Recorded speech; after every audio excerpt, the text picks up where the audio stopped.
to the 78th episode of Redeeming the Time. I'm your host, Jacob Wells. This is my dad, my co-host, Keith Eric Wells. And welcome to the pod. I got to shout out somebody.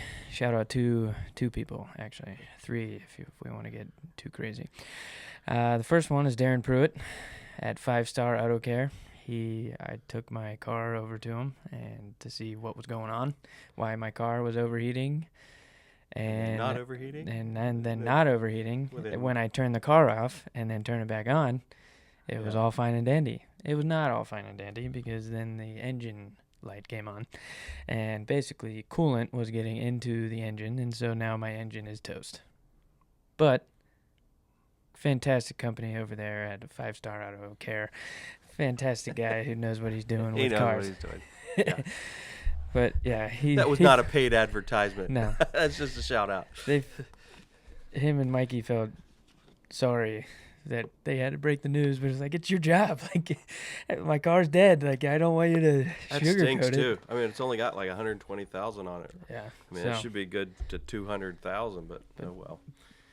Then the body of the car is perfect. So apparently there's a bulletin or something. Ford bulletin, yeah. 2014 to 2019, certain I have cars the same could car, and mine's 1 year older than yours. So I don't know, but thank you, Darren, for checking out my car.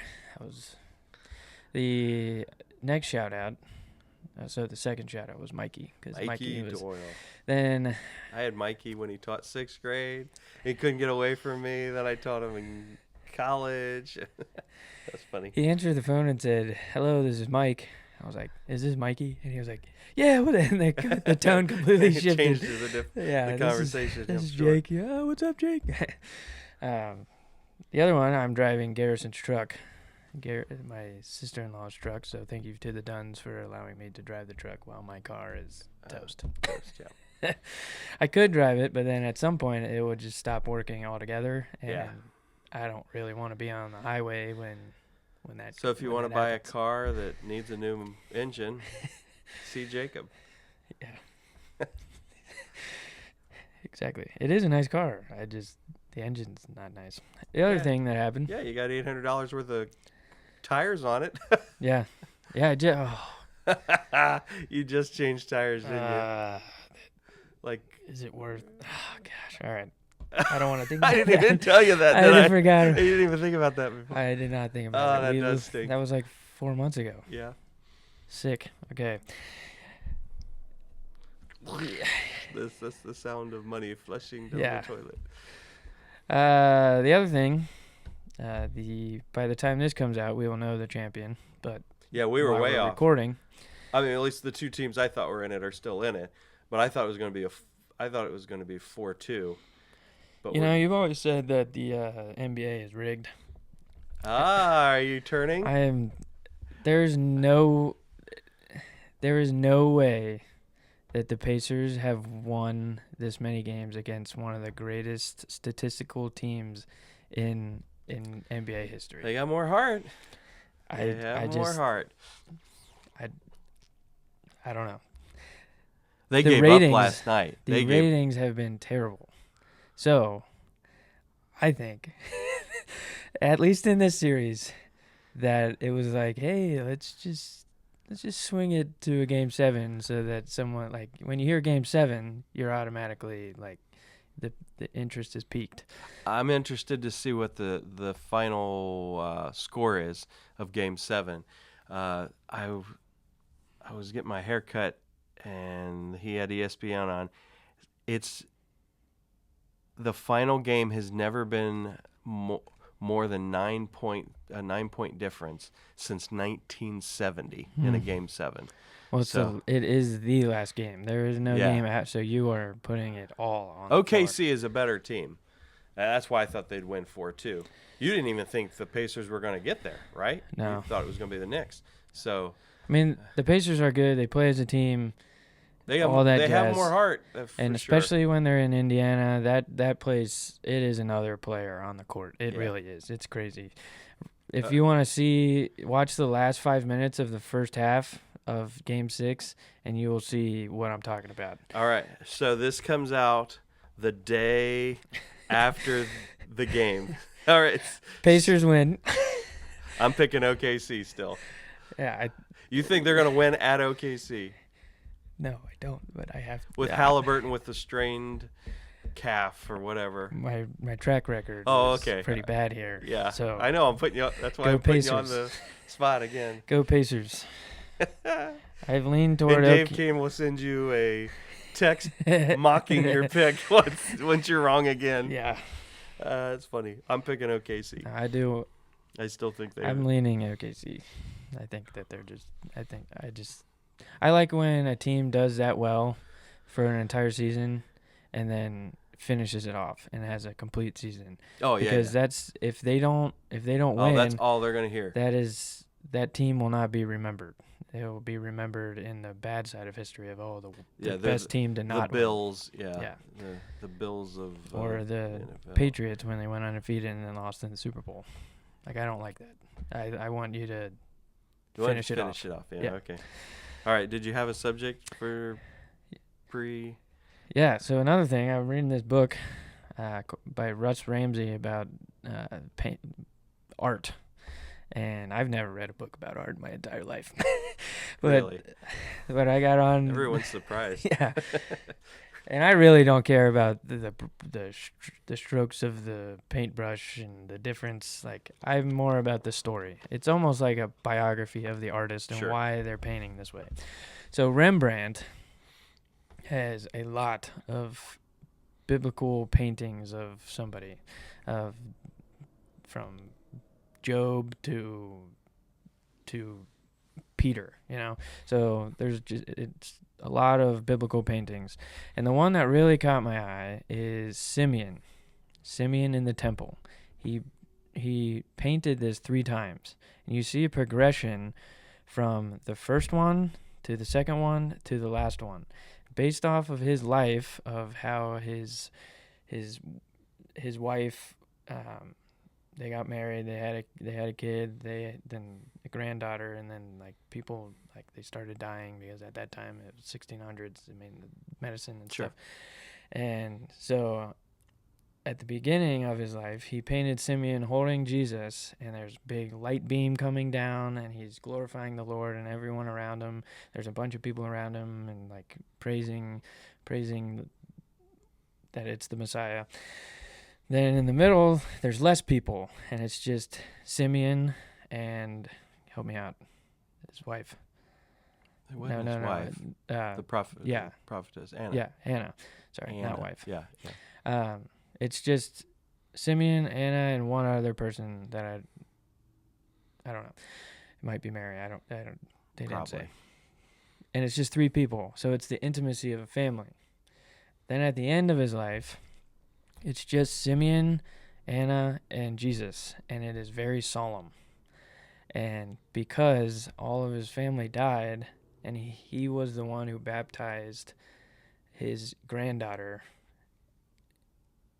like he was the one that baptized his granddaughter as a baby. Mm-hmm. So whatever, but he was the one that so his painting of Simeon holding Jesus is the preciousness of holding a baby. Oh, okay. And so you see the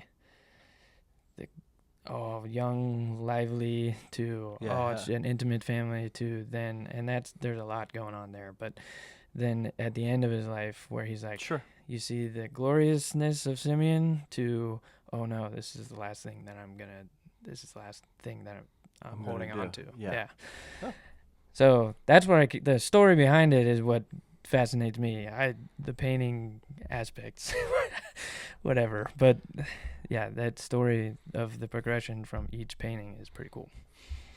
Do you have a favorite painting or favorite artist? Do you have any stories? Favorite? Well, we had the opportunity on our 20th wedding anniversary. On the 5s, I like to do a big trip with Leanne. We save up for it, and we do that. So we went off season to make it a little more affordable, and we went to Paris. So Paris? Yes. So we went to the Louvre, and this is a funny story. So you go to see, I loved all the sculptures more than anything else, but you go in to see the Mona Lisa, and you walk in this massive, massive room coming off this pretty ornate hallway as well. And there is this painting, like this big, a postage stamp on the side of this wall, and everybody's surrounded with this big piece of glass in front of it for the idiots that throw tomato soup. We've seen that come in the news lately. And a guard and all that kind of stuff, and everybody's looking at that. So okay, I get my picture. I saw it, that kind of. I turn around, and there on the back wall, to go back out to that hallway, is a painting. It had to have been 15 to 20 feet long, and almost as high. I mean, the ceiling literally is 15 to 20 feet high. Massive, with hundreds and hundreds of people on this painting. Every philosopher and all of these people on this painting. No one is looking at this painting. Everyone is looking at the Mona Lisa. It's pretty small. Which probably took him, I don't know, maybe it took him 5-6 months to paint. You turn around to this, it had to have taken this man, whoever painted it, I don't even remember.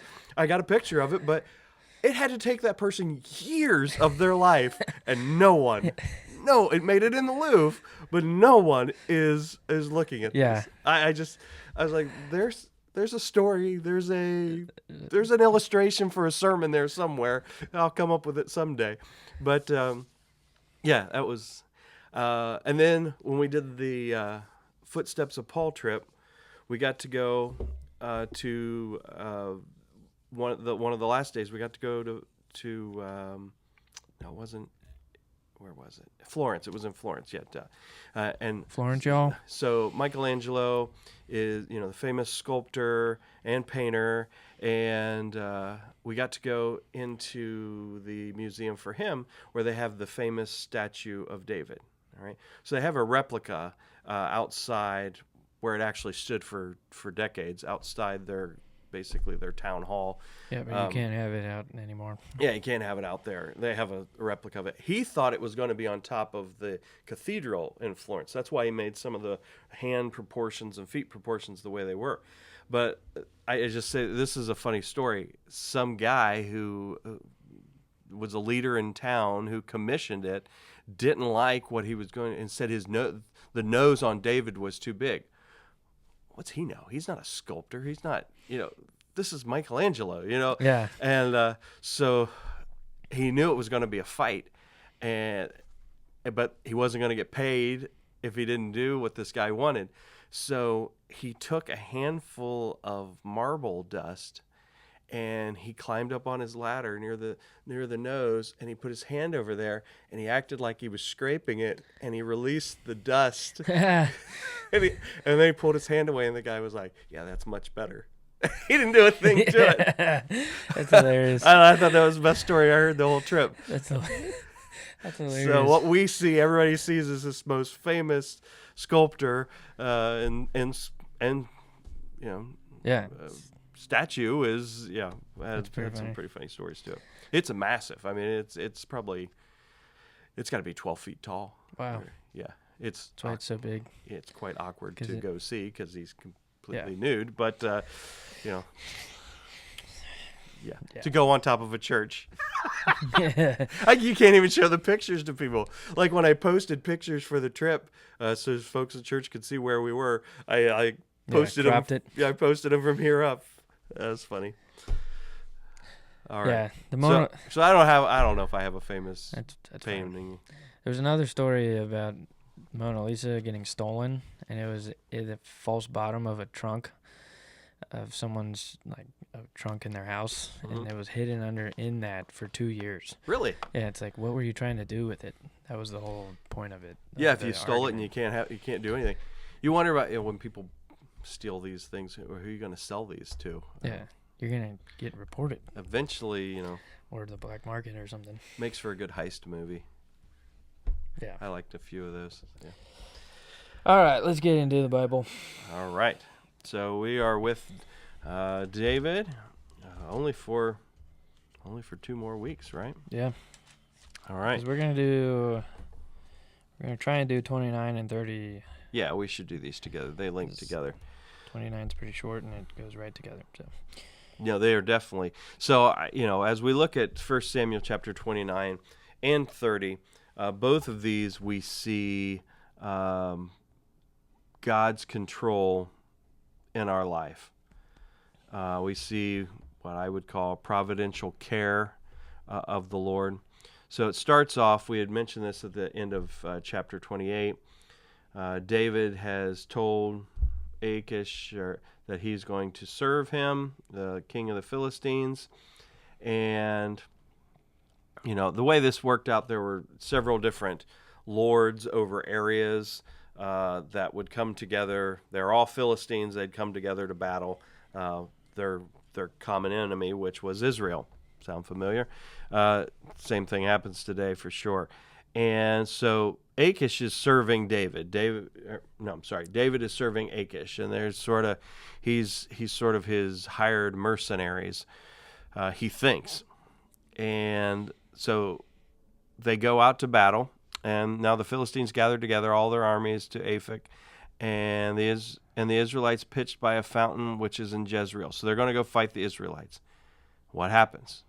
Well, the lords of the Philistines passed on by hundreds and thousands, but David and his men passed with Achish there.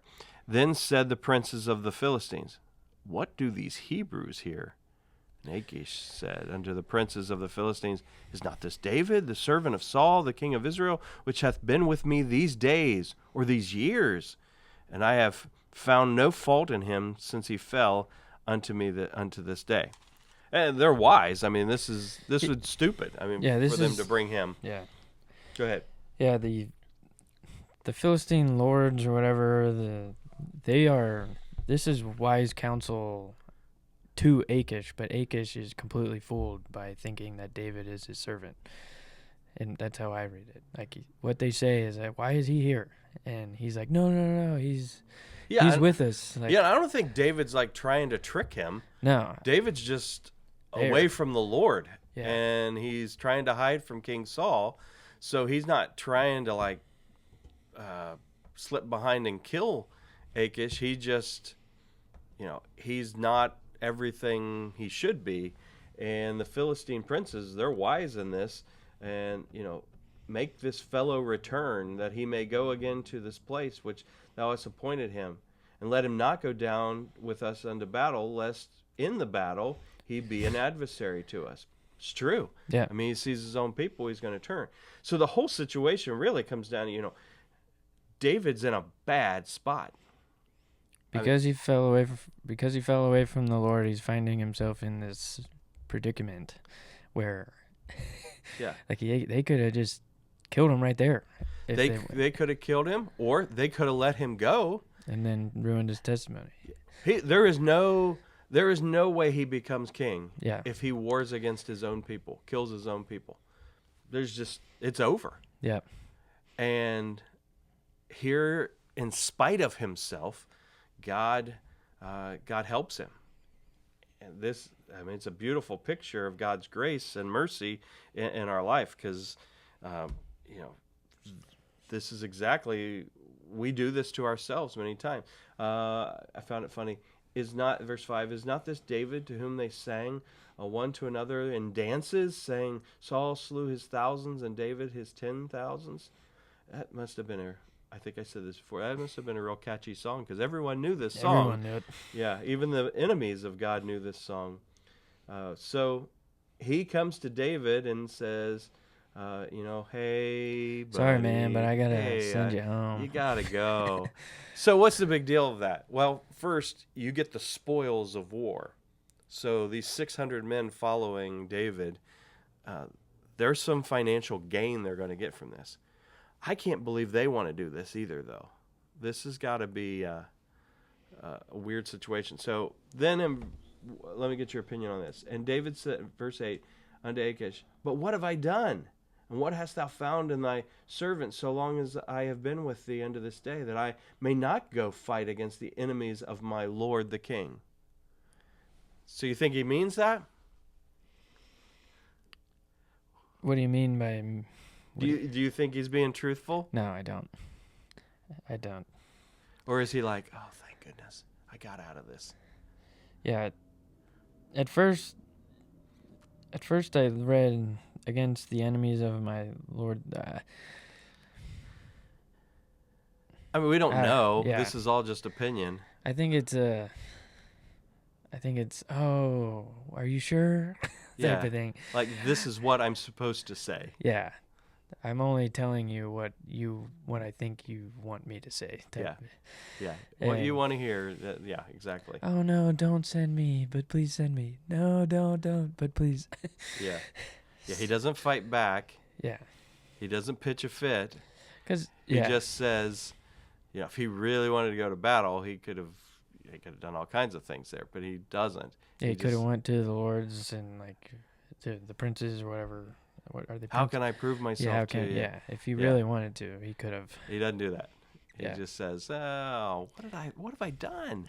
Oh man, really? They don't like me. They don't like." Yeah, I don't think it was that, but so they're still upset about me killing Goliath. Oh man. But more than that, he'd killed all but to win Michael, he killed 200 of them. So yeah. So here's the situation. So sure enough, he gets up the next morning and he goes home. That's the end of chapter 29. But where does he go home to? Ziklag. Where he has been. And this chapter is a much longer chapter, but this is another one where we see God's hand of grace and mercy on David. But we also see he finally wakes up. Yep. I don't know if the situation in 29 is what wakes him up, starts waking him up, or I'm about to get a war with my people people that I'm supposed to be king over. And then this happens. Now, does God allow this to happen? That's all on us. It doesn't say it, but I think God's hand is all over allowing the Amalekites to come. Yeah. Go ahead. So, the Amalekites come and burn the city down and kill every guy there, but take women captive. I don't think there were any men there, probably. Does it say that? I think it does. Go ahead. Anyway, the women are taken captive, specifically David's two wives, Ahinoam and all the women, all the kids are taken. I guess kids. Mixed that up. So Ahinoam and Michael, whatever. No, not Michal. He doesn't have her. Oh, not Michal. No, what am I saying? Abigail. Sorry. Yeah. I'm all over the place. And Abigail, they're taken. So all the women are taken. So you see, then David and the people that were with him lifted up their voice and wept until they had no more power to weep. And verse 6, verse 6. And David was greatly distressed, for the people spake of stoning him, because the soul of all the people was grieved, every man for his sons and for his daughters. And but here's the key. But I had that circled. But David encouraged himself in the Lord his God. So they are weeping for no more power to weep. Obviously, their wives are taken. They come back expecting their wives to be there. City's burned, wives are taken, kids are taken, and they are so distressed, so upset that they think about stoning David. What am I saying? David, because what have you done? Why are we even here? We shouldn't even be here. I think it's a wake up call to David and everybody else. Yeah. Look what we were fine until, but that decision we made a few years ago has led to this point, and now that's right. It's been 16 months now that they've been away out of Israel, and I'm sure some whispering, what's David doing? Are we here forever? All those types of things. Now they didn't get any spoil from this war, but they're glad they didn't have to go against their people. And now, if you look at verse 1, they've been traveling for 3 days thinking about this. And they get home, and there is no home. Everything's burned. Their kids are gone. Their wives are gone. And so, David's running. Yeah. In his mind. But David encouraged, so he finally turns to the Lord. David encouraged himself in the Lord. And then verse 7, and David said to Abiathar the priest, Ahimelech's son, I pray thee, Bring me hither the ephod. And Abiathar brought thither the ephod to David. And he inquired of the Lord. So he's now seeking the Lord. The silence is broken now. Shall I pursue after this troop? Shall I overtake them? And he answered, Pursue, for thou shalt surely overtake them, and without fail recover all. So they finally, God's got hold of this man's heart again, turns him, he goes, and in God's graciousness, he is going to allow them to recover everything. So they start heading off. They've been traveling for 3 days. So they travel some more, and it says multiple times they're the 600, and they get to this brook Bezor, or Besor, however you want to pronounce it, and 200 of them are just so tired, they're faint, they could not go over. How tired are you when your family's been taken that you wonder if those, were those 200 single guys? I mean, seriously. Why am I going after this? I'm tired, man. You go get your wife. You go get your kids. I don't know. Traveling for 3 days, and then weeping till no power to weep, and then traveling again. But still, I got to think your wife and kids are out there. I got to think 200 of those guys are single. I mean, that's completely my opinion. There's no anything on that. Really, I mean, if you know you've got your wife or your kid, you're going to go till you just fall over to get them. Yeah. So 200 of them are left at the shore or bank of the brook, and they find this guy in verse 11, some Egyptian that was a servant, and he's starving to death, ready to faint, needs water and food. So they give it to him, and they use him, find out he's a servant of the Amalekites, and they had left the guy for dead in verse 13. So they care for him and said, where are they? He's basically in verse 15. Yeah, if you don't kill me, I'll show you. I mean, they've been nice to him. They just left him for dead. The Amalekites did, so he's fine with that. And he brings it to him.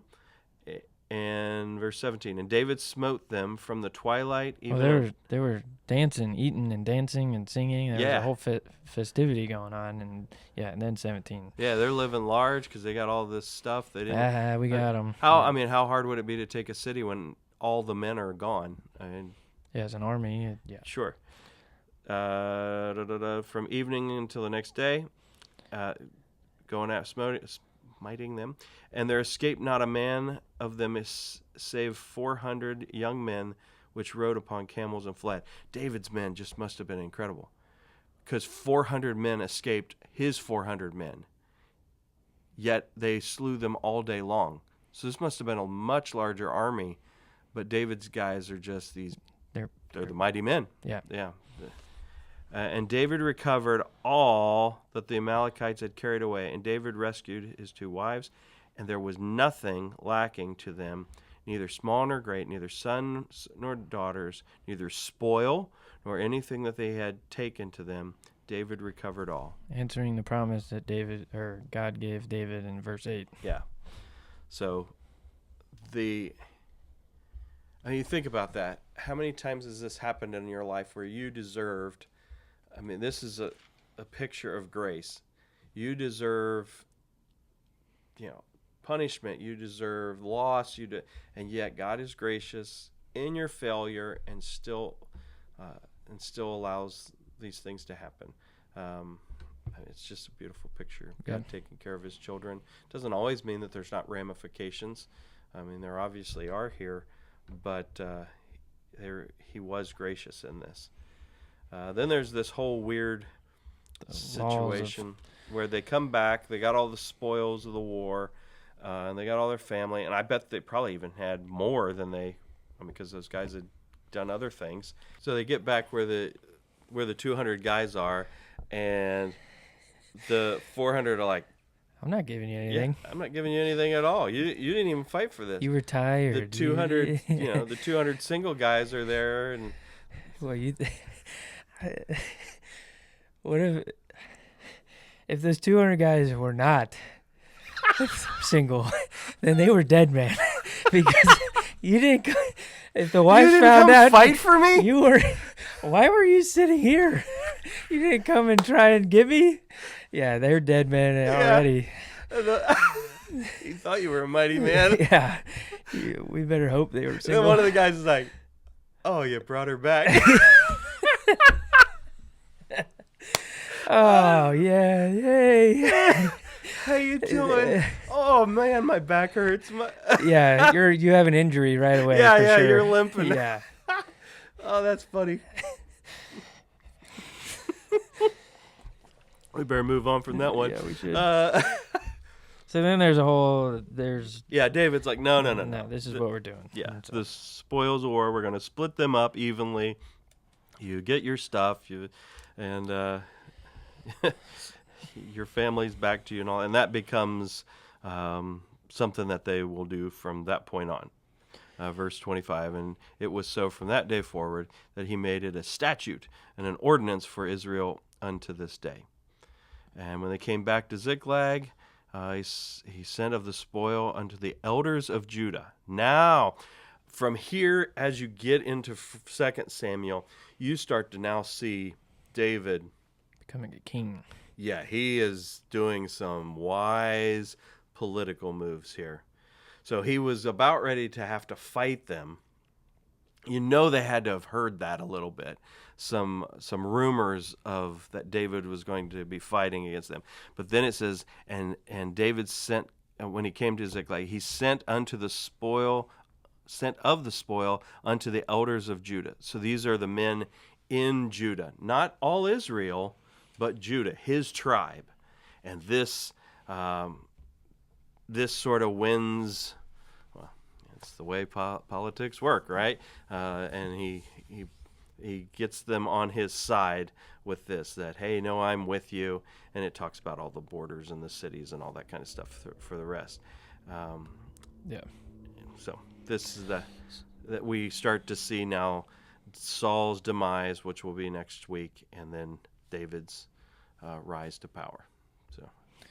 So verses 20, it's very interesting that verses chapter 29 and 30 are right before what you just said, him becoming king. And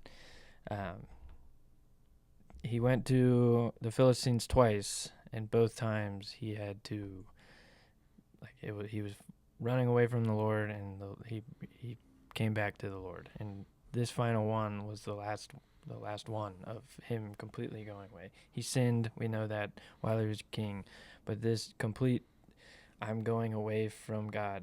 I could be wrong, but I don't see that again. No, you don't see that. You see two sins. So you have two, him going away from God in 1 Samuel, and then in 2 Samuel you'll see two sins that he commits.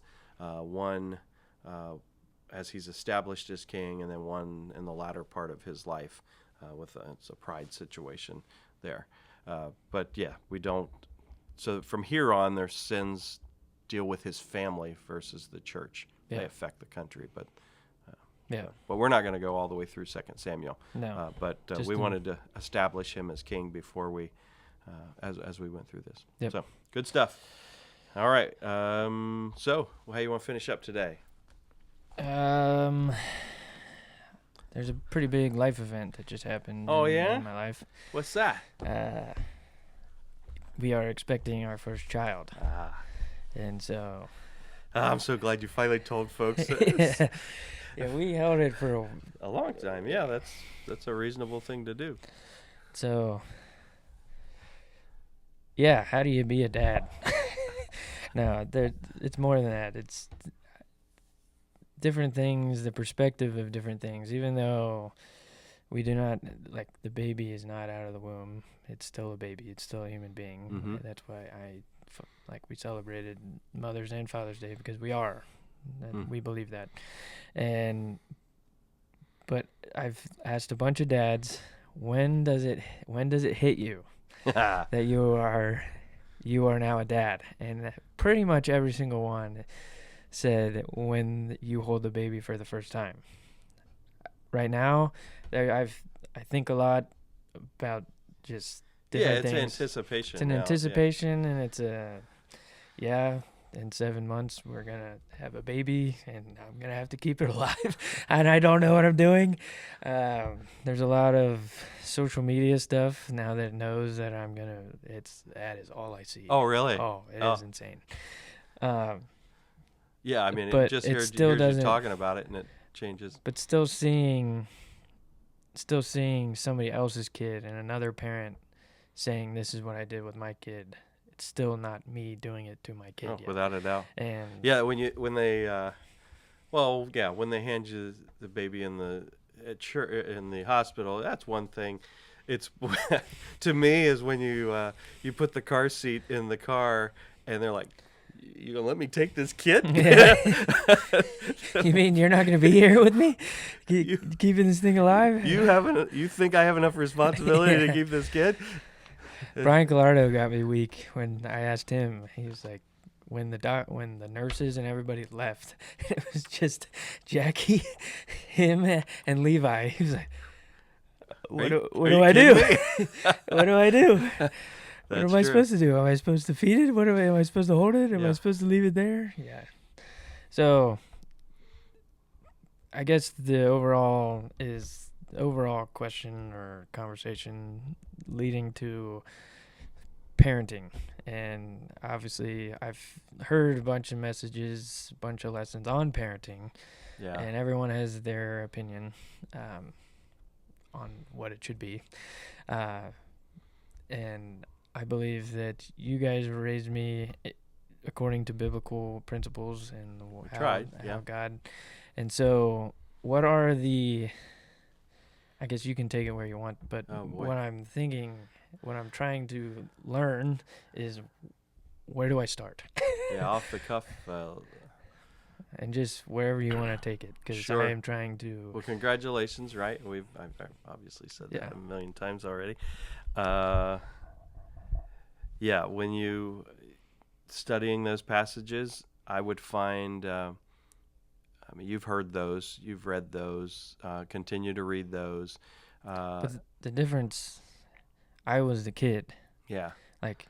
Yeah. Now it's. Yeah, you're not reading the children obey your parents. You're reading the don't bring your children to wrath. You're the other guy. You're the other side of that now.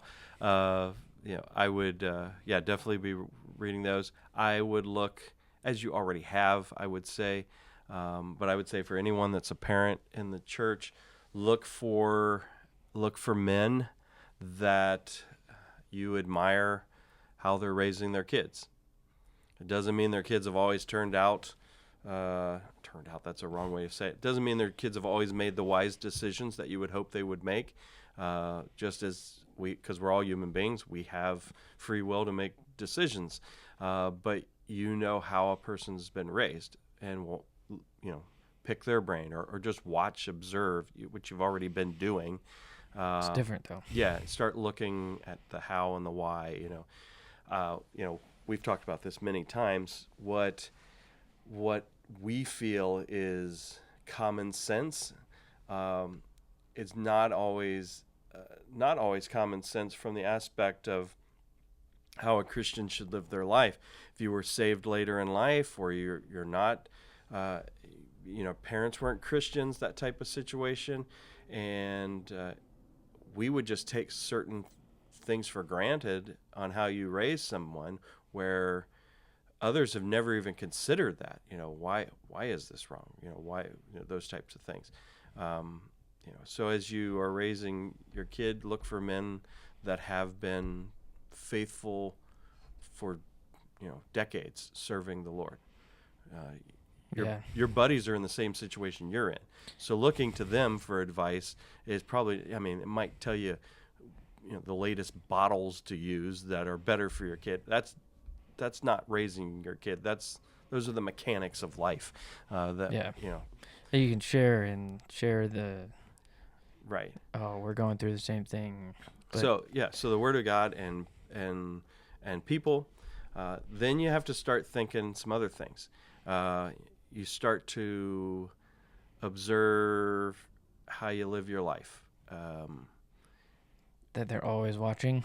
Yeah. Are you going? As I've always watched you, Yeah.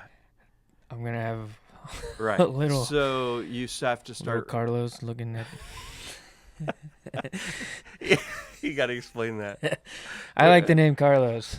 We can't have Carlos though, because we're not Hispanic, and it doesn't Carlos work. Wells. And so, Why do you like Carlos? Tell him why. because Carlos Alcaraz is a beast at tennis, and whenever he scores a point, there's people saying Carlitos. So I want to be able to do that to my kid whenever whenever he does anything cool in sports. Little Carlos Wells.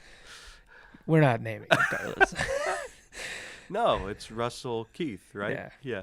Sure. What was I saying? Oh, so with that, I mean, I think, jump on here, folks, to agree, disagree with it. I mean, you just got to start looking at everything. You start to look at your friendships, and you're like, is this a healthy friendship? That it might be. We can still be friends, but I'm not going to let you influence my kid. To me, we were real specific about who was in that circle to influence you. Some for the good, some for the bad. We'll decide that later in life. There's been a few times where he said, "Man, I let you spend way too much time with him." Yeah, a couple of our college, when we taught the college class, you do something just later. Silly stuff, what? though. Yeah, not bad. It's just being a knucklehead. So you start to think about that. You start to think about what you allow in front of them as far as watching and hearing. And I mean, you have so much more than I had to worry about. I didn't have to worry about YouTube and Instagram and all of that stuff when you were a baby. But you have to worry about all that, and the common thread there, when in doubt, don't. Yeah. I mean, they can always see something later in life. But I mean, just silly stuff like, you didn't watch episode 3 of Star Wars until what age? I was a teenager. Yeah, because little kids don't need to have that in their head. I love that stuff, but yet you've got to protect that. I mean, Emily jokes around every movie they watched were horse movies. That's all she got to see when she went over to see Callie and play with her at their house when they were kids. So, those, what you're putting into them. I mean, the first time you hear your kid repeat something you've said, it's not humbling. It's not my kid, but Addie, my niece. Yeah. She repeated something I said, and I'm in trouble. Man. Emily's gonna kill me. Yeah. Well, I can remember Emily. I'd get mad at stuff that just wasn't working, and this is a piece of junk, and I hear her say, "This is a piece of junk." And Leanne looks at me and is like, I was like, all right. So I've heard Addie say stuff that Brady says, and so those types of things are they're sponge. So everything. You've got to be you can't be intentional every moment of your day. It's impossible for us to be that way. But we set ourselves on a direction where, this is the guidelines of my life.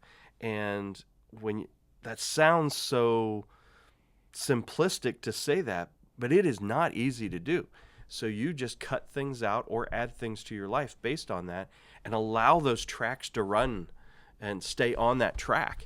That's the key. Get your,